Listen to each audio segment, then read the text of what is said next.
Basahin po muna natin kasi merong mga pag-aamin sa mga post ni nanay ni Paulo Tantoco. Sabi ni Noraina Fe de la Cruz, baka tanim na naman yung bisdak.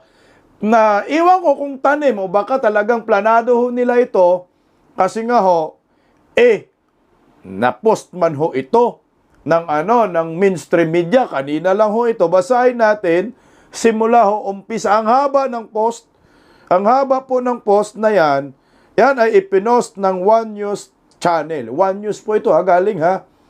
Ayan, Nina Tantuco. Yan pala ang pangalan ho, no? Yan pala ang pangalan ng nanay ni Paulo Tantoco, Nina. Okay? Masahin po natin, good evening. In-address po niya dito ay, ito, palike nga guys. Nanyo ha. In-address niya po dito, good evening, Bilyonaryo and Miss Amy. So, Amy Marcos itong in-address niya at si Bilyonaryo. Kasi ang Bilyonaryo News Channel, consistent man ang balita. Ilang beses po nilabas yun na si Paulo Tantoco ay namatay dahil sa overdose. No? Maribel Garciano, tanim post na naman siguro yan ni Satanas.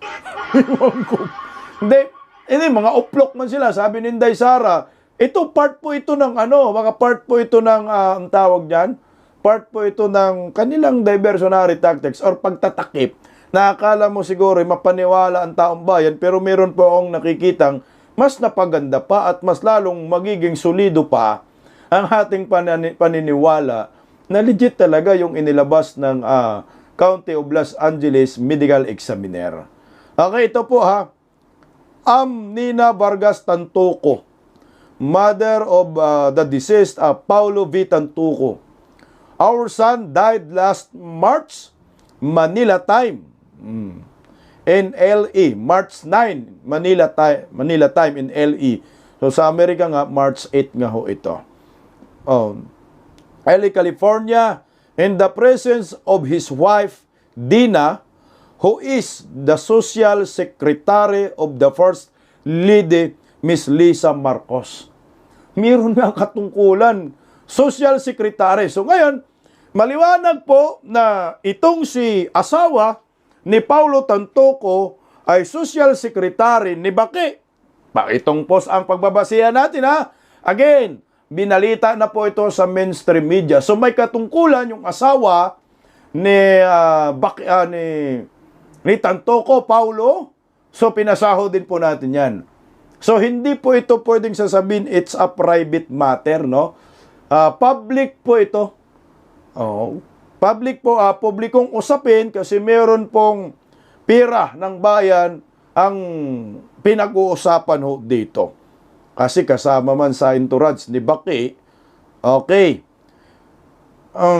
he died in the hotel room where he and, tingnan mo yung end, hindi lang ang nakalagay. Ganito ba mga mayayaman mag-chat, mag-text? Diba ang mga mayayaman, medyo okay yung wording sana eh. His wife was staying. He joined his wife in the trip to be with her. So sumama nga ho daw ang si Paulo sa kanyang asawa sa biyaheng ito. The First Lady was not involved. Pag tiningnan nyo po, agad niyang nilinis agad ang pangalan ni Baki.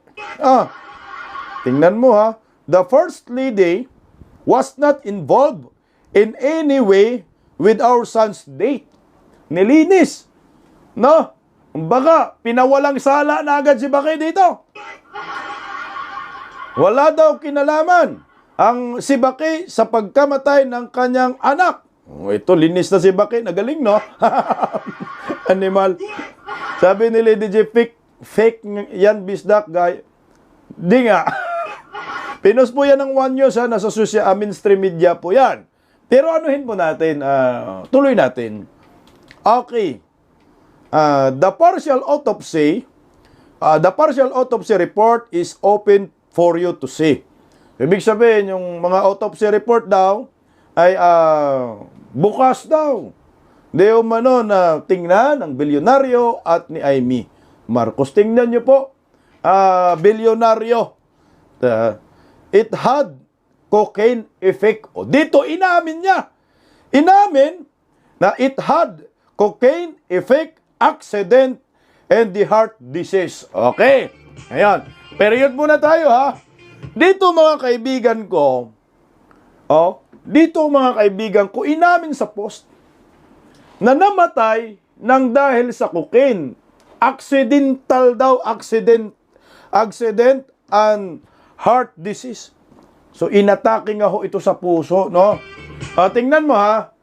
Inamin sa post na yan. Pag tinignan mo, anong fake news sa pinopost ng bilyonaryo na ito yung gamit na dokumento ng Bilyonaryo News Channel. Paano naging fake news? Yung sinabi dito sa post na namatay dahil sa cocaine, accident, yan din po yung inilabas ng County of Medical Examiner. So, anong fake news dyan? Again, ha?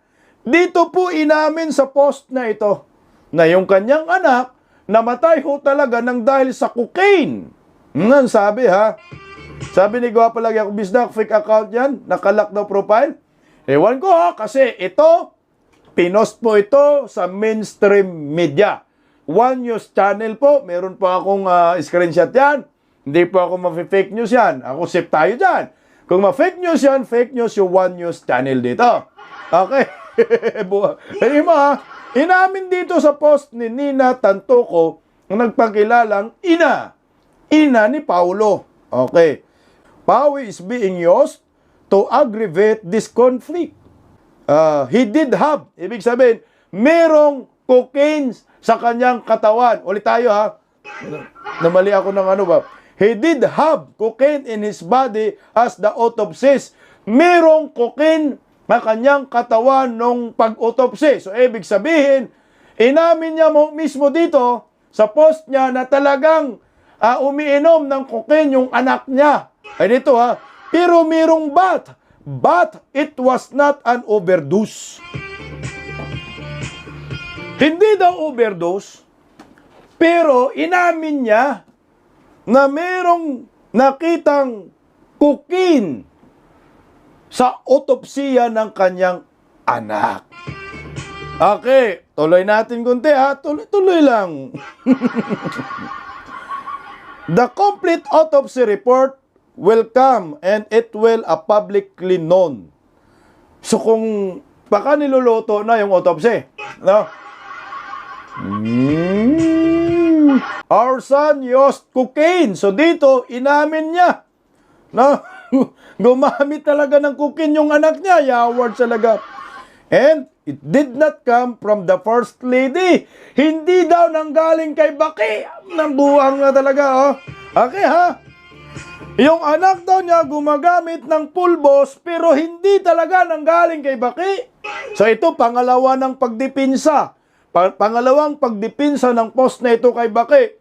Nung una, sinabi na walang kinalaman si Baki sa kamatayan ng kanyang anak. Pangalawa, yung cocaine na ginamit daw ng kanyang anak ay hindi daw nanggagaling kay Baki. Oh, nabutang niya talaga. So, yun yung pinakabuod ng post na ito. Ngayon, ano po ang mali ng bilyonaryo? Walang mali ang bilyonaryo. Ang liwanag ng post na yan. Kung legit ito, pinost naman to ng One News Channel. Lahat ng mainstream media, I think, nag-post na din. Maraming pag-aamin dito sa post na to. Pero marami ding pagtatakip sa post na to.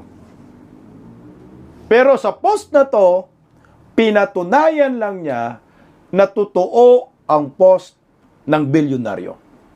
Na totoo yung hawak na dokumento ng bilyonaryo. Ayaw lang niya matanggap yung sinasabing overdose. Naku ma'am, kahit saang anggulo ho ninyo tingnan, considered yan na overdose. Bakit ho? Nga mo, ha?